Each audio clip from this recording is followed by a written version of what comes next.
Okay.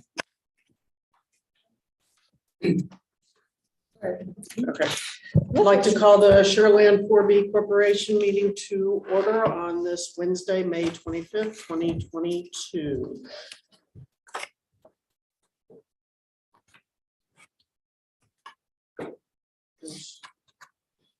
Next slide, please. We are citizens who desire to address the City Council Board and Commission with regard to matters on the agenda will be read and or received at this time. Are there any people? No. No. Okay. So we'll move. Consideration of an action on the minutes of April 20, 2022 Sugarland 4B Corporation meeting and the May 3rd, 2022 Sugarland 4B Corporation and Sugarland Development Corporation joint meeting. Motion approved. Second. So we have Director Kamali, motion to approve, and Director Atkinson, second. Director Watley? Aye. Director Aye. Director Kamali? Aye. Okay, and I approve. The minutes carried unanimously. The next item, resolution number SL 4BR 2202, a resolution of the Board of Directors of the Sugarland 4B Corporation approving a request by the City of Sugarland to fund number 1, Entryway landscape enhancements in the Sugar Creek, Sugar Lakes, and New Territory subdivisions, and 2, Entryway signage in the Hill neighborhood under the council policy regarding participation with community-based organizations in capital improvement projects using 4B corporation funds. John? Howdy, ISO4B board. My name is John Soriano. Today I will be presenting to you the resolution for the approval of the finding and funding resolutions for the eligible 2022 joint CIP projects. I'm new to this project, but I'm very happy to take it on. So if you have any questions about the project, feel free to forward them to your liaison, and they'll get emailed over to me. So with that, we'll start off with what we discussed at the April SL4B workshop. So the program opened for applications on February 1st of 2022 and closed on March 1st of 2022. The deadline was extended to March 31st to allow for additional application submissions, as some of the applications submitted initially were not deemed eligible by the committee.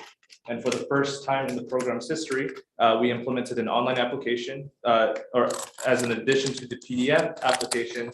And I'm excited to share that all of our applicants applied online this year, which was very efficient.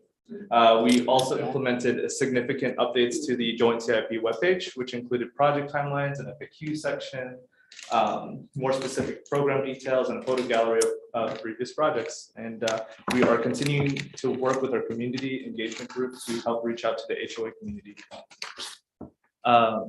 We received for fiscal year 2022, we received a total of 9 total applications. 4 of these projects were deemed eligible by the Joint CIP Staff Committee, with a total 4B request of $150,041.57. 5 of the projects were deemed ineligible due to incompliance with program criteria. With that, we'll go over the 4 eligible projects. First, we have the Sugar Creek Entryway landscape enhancements located at Sugar Creek Boulevard and Highway 59. The total project cost for this one is $57,279.25, with the SL4B request being $28,639.62. Next up on deck, we have the Sugar Lakes Entryway landscape enhancements. This is phase 1 of a 2-phase project located on Sugar Lakes Drive on Highway 59 down to Bayview Drive. The total project cost is $149,091, with a 4B request of $74,545.95. Next, we got New Territories Entryway landscape enhancements at US 90 and Cunningham Creek Boulevard. The project is for both sides of the entryway. As you can see in the pictures there, the total project cost is $74,742.01, with a 4B request of $37,371. Finally, we have the Hill Neighborhoods entryway signage at the corner of 7th and Main Street. The total project cost here is $18,970, and with the 4B contribution of $9,485. So, right. And here's the breakdown of those 4 projects and the 4B contribution right there. And with that, the staff's recommendation is to approve resolution number SL4BR 2202.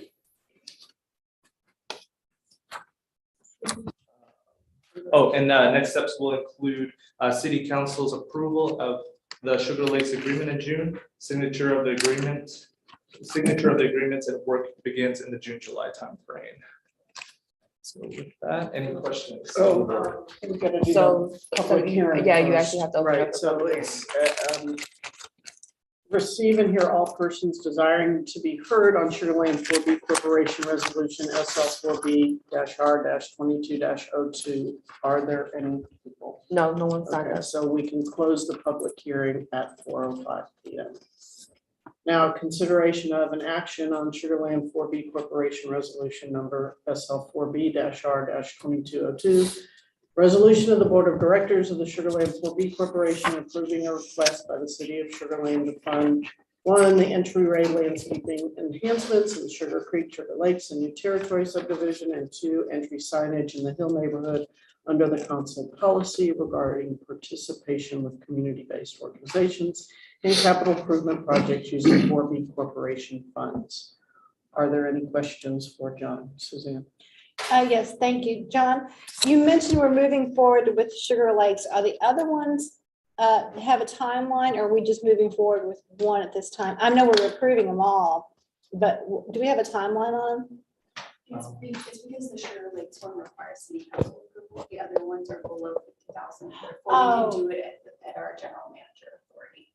So they will all be processed at that time, but only one will go to city council due to the dollar threshold. Okay, so they'll all actually be able to begin. Correct. Okay, good. Thank you. Yeah, correct. The 5 that were not in compliance, do you have that list? And are we continuing to work with these individuals or HOAs to see if we can do anything more? I do have that list. The 5 ineligible projects were Fort Bend County Levy Improvement District, Venetian Estates, Chelsea Harbor, Gritwood, and Covington West. The committee deemed those projects ineligible, but we will continue to do outreach for the program in the future. So Chelsea, I know is not part of the city, so I can understand it. And not the lid neither. And the The lid, lid wouldn't be eligible they're either. eligible. So correct, those 2 are not eligible due to the entity that applied. The other communities, the scope of their project is not eligible. And so we've kind of, So we've communicated. Okay, I don't know if it's working. we've communicated to them why that it is not eligible. And so therefore, we'll continue to work with them, but what they've set out in their scope of work is not something that's eligible for the program criteria. So it's not necessarily a no, it's a no today, but if you continue to work with the city and you change something, If It they could- change their project, that becomes something that's Eligible. eligible. because I think we've allocated $250,000 for. 200. 200,000. 200. So there is about 50,000 remaining. So we will continue to work with the HOAs and see if they want. But we're not gonna accept any new applications for this year. 'Cause Correct. it's, we struggle with getting things done in the fiscal year. Yeah. And so this will be, hey, applications are gonna reopen at this timeline next year, you'll have the same 200,000, please reapply. But at this time, they have not resubmitted something that has become eligible yet. But do they have the opportunity under this fiscal year to do so? Yes. Okay. Only those that have. Yeah, Correct. yeah, I think correct. Venetian had some issues. Yeah, I remember. Okay. Thank you. Director? Thanks for the, Has Sugar Lake said when they're gonna do phase 2? Is that like next year? Or is that further down the road? Have they said? Not They sure have, of that they, answer, so. they haven't communicated that to us of the timeline, but thank you. But that's usually how the neighborhoods have done it. Well, and there isn't much left from Bayview to the end of that street. There's not much left. It's the majority is from 59 to Bayview, because I do that drive all the time. And they got just under $75,000. They did a great job on that. Any other questions? Where is the new territory one located again? Go back. The entryway. Show the picture of that one. This one's at US 90 and Cunningham Creek Boulevard. Okay, 90 at Cunningham. Okay, got it. Any Motion other? to approve. Motion, second. Okay, Director Kamali, motion to approve. Director McCutcheon, second. Director Watson. Aye. Director Atkinson. Aye. Director McCutcheon. Aye. Director Kamali. And I, the motion carries unanimously. All right, the next item is workshop review of and discussion of fiscal year 2022 second quarter report. John. Oh, howdy y'all. Today I'm presenting to you the Q2 report, which you can find in front of you. The reason that we're doing this as a workshop is an opportunity for y'all to ask questions, but also the reason we do these quarterly reports is to celebrate our wins as the SL4B as well, and to recognize those throughout the year. First on deck, we got the SL4B and the SLDC were both awarded the TEDC Economic Excellence recognition. This program provides recognition to economic development organizations that meet a desired threshold of professionalism. And factors that kind of go into that award are number of trainings, classes, memberships, and professional organizations, training, seminars, conducting studies, or adopting our strategic plan, and more. And so this year, 57 economic development groups received the award, and both of our economic development corporations are recipients as well.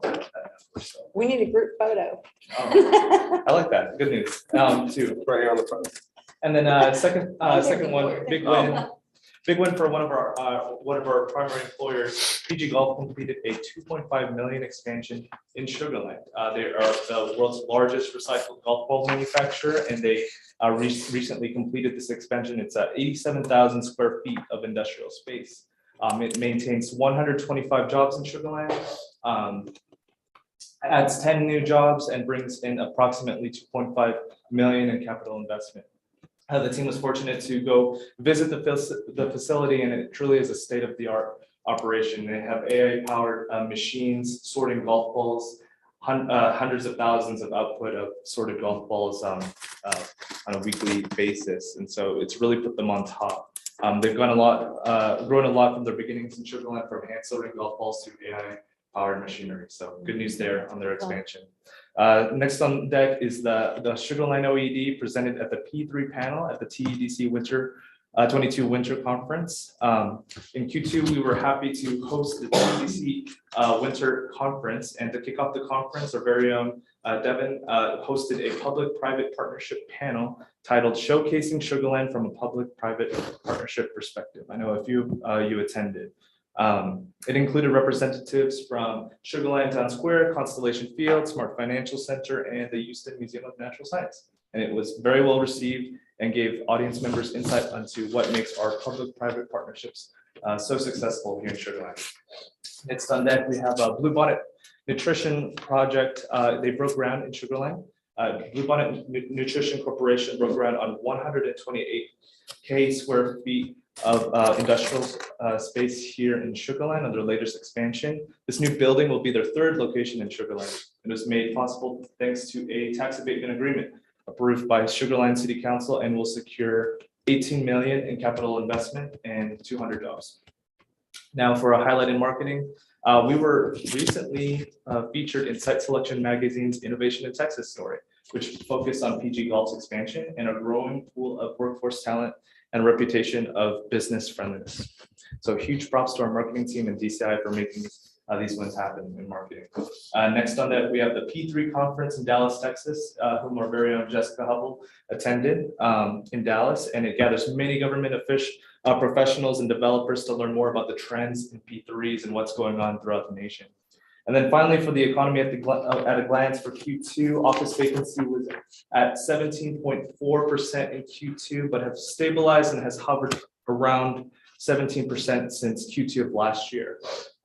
Industrial and flex vacancy in Q2 is low at 3.7%. It's been trending down, indicating a high demand for industrial and flex space. This data supports what we've been seeing, a high demand of the limited space we have left in Sugarland. Many of the spaces that remain in industrial are under 50,000 square feet.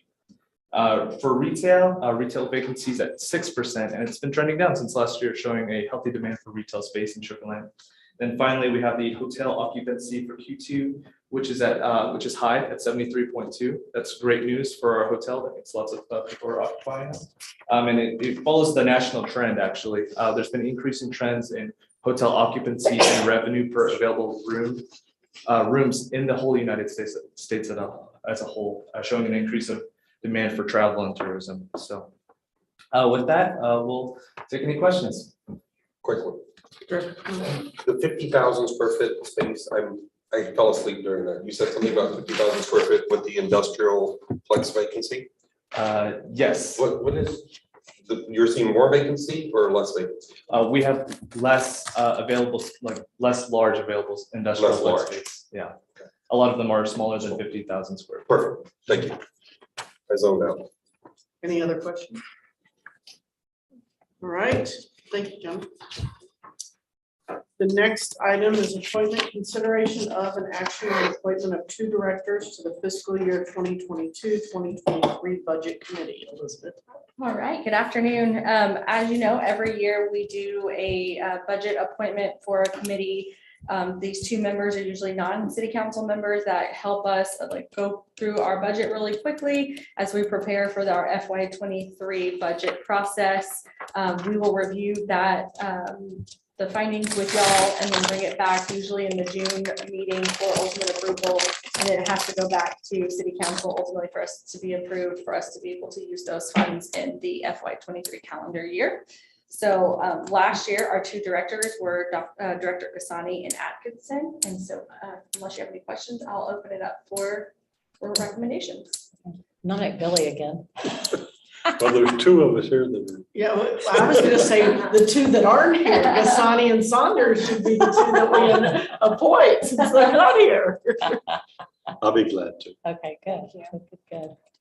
I can, or one of Director Saunders. Well, if you're Did happy we to meet do. last year? We met with, yeah, we did. Yes, it's blurry. I'm asking because I It was just virtual. don't remember. It was virtual. It's virtual. Okay, I'll nominate Amy then. I still, 2020 and 2021 are still very blurry in my head, so. Yeah, Glad I'm not the only one. But I know we wouldn't have approved a budget without meeting, so I'm gonna say yes. okay. Because I know when we did it 2 years ago, Yeah, yeah. we met maybe twice. Yeah, And then yeah. it came, so, Would you be open, Amy? yeah, sure. Oh, already nominated, so Okay. got Billy and Amy, the 2 nominees. Okay, so one of, I guess we need to vote then, and Director Kamali. So just for clarification, Councilmember McCutcheon, you recommended. I made a motion Made to a motion nominate for Billy Amy and and Billy. Amy. Yeah. So Director McCutcheon made the motion, Director Watley seconded. Director Kamali. Aye.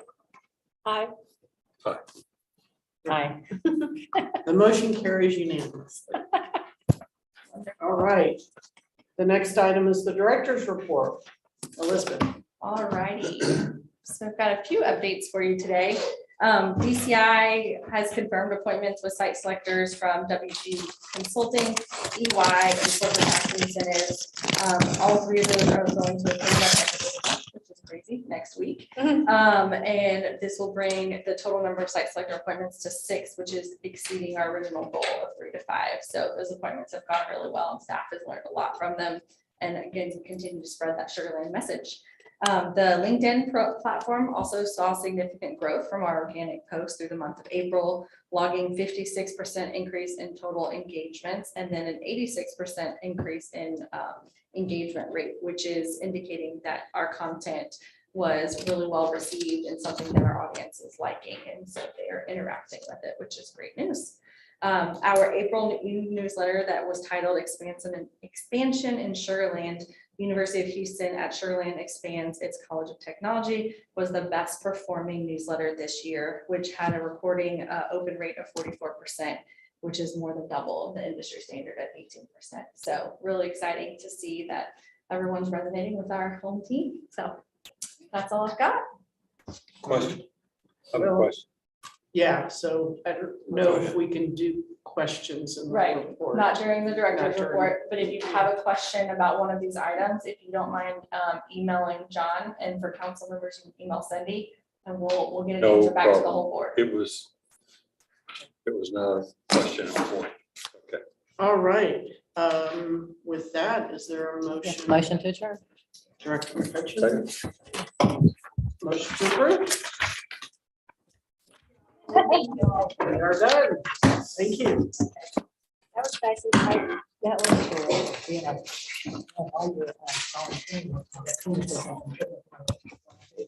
5 o'clock here, maybe we can move it up.